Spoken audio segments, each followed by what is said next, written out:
Have you ever wondered why, no matter who wins a war, certain people always seem to get richer? The answer isn't a conspiracy theory. It's hidden in plain sight, in the very foundation of modern finance. Let's travel back to June 1815. The fate of Europe hangs in the balance at the Battle of Waterloo. On the floor of the London Stock Exchange, a man named Nathan Mayer Rothschild holds a secret. His private network of couriers has just delivered news of Napoleon's defeat, a full day before the British government even knows. What does he do with this world-changing information? He starts selling British government bonds. Everyone on the trading floor panics, thinking this must mean Britain has lost the war. Bond prices plummet.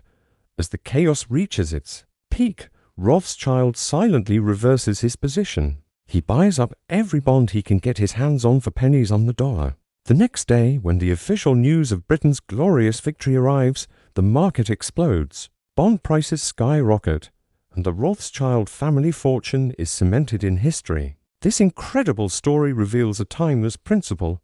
Wars are fought with borrowed money, and those who lend that money profit, regardless of who wins or loses. The war itself is temporary, but the debt is permanent. During the Napoleonic Wars, governments were desperate for cash. They couldn't raise taxes fast enough to fund their armies. So, they turned to powerful banking houses like the Rothschilds. These banks provided massive loans, and in return, they received government bonds. These weren't just simple "I owe us," they were long-term investments that would pay interest for decades. Long after the cannons fell silent, this model became the blueprint for the entire 19th century. The Crimean War, the American Civil War, every major conflict was funded by issuing bonds that banks eagerly underwrote. Even when a government collapsed, like the Confederacy, the financiers had often already made their money or found ways to shift their losses. Meanwhile, the victorious nations were left servicing their war debts for generations. War finance wasn't just a business. It became a reliable engine for accumulating immense, long-term wealth. Then came World War I, and the scale of this system expanded beyond anyone's imagination. The great powers of Europe burned through their gold reserves in months. They were desperate, and they turned to one place for a financial lifeline: the United States. J.P. Morgan & Co. stepped in as the main banker for the Allies, arranging colossal loans for Britain and France. For every dollar loaned, Morgan's firm earned handsome commissions and interest. This wasn't just business. It created powerful incentives. American banking interests were now financially tied to an Allied victory. The more money they loaned, the more they needed the Allies to win so the debts could be repaid.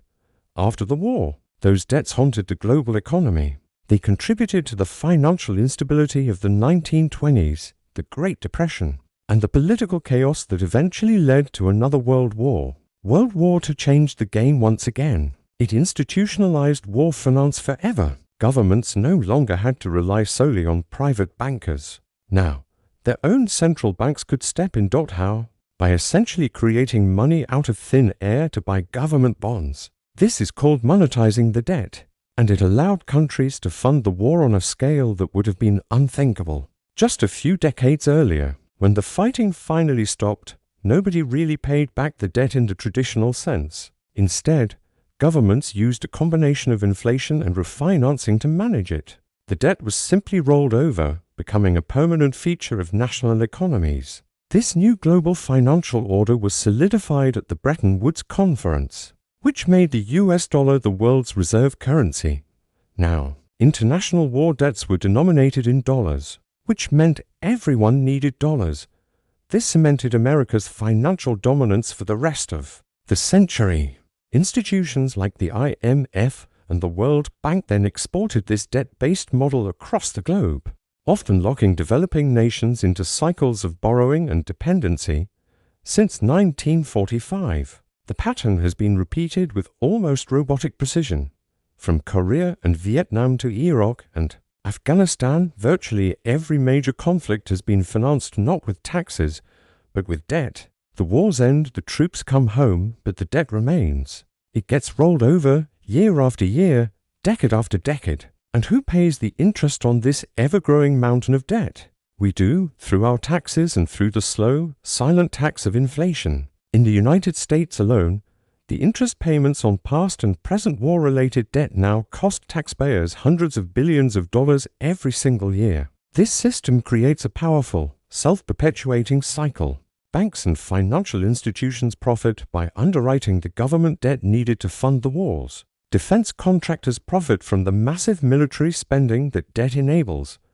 And politicians tend to fund conflicts without having to ask for the money upfront through unpopular tax hikes, instead pushing the costs onto future generations. While wars have complex causes, geopolitics, ideology, resources, the financial architecture built over the last 250 years ensures that very powerful institutions have a vested interest in their continuation.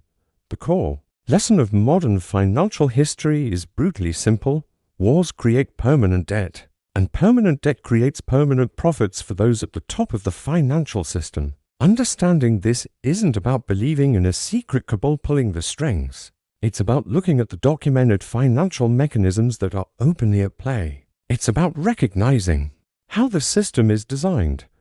Those who understand this system can make more informed decisions and better protect their own financial futures. Those who don't remain on the paying side of a system designed to outlast the very wars that create it. Thanks for watching. If you found this interesting, consider subscribing for more deep dives into the hidden mechanics of our world.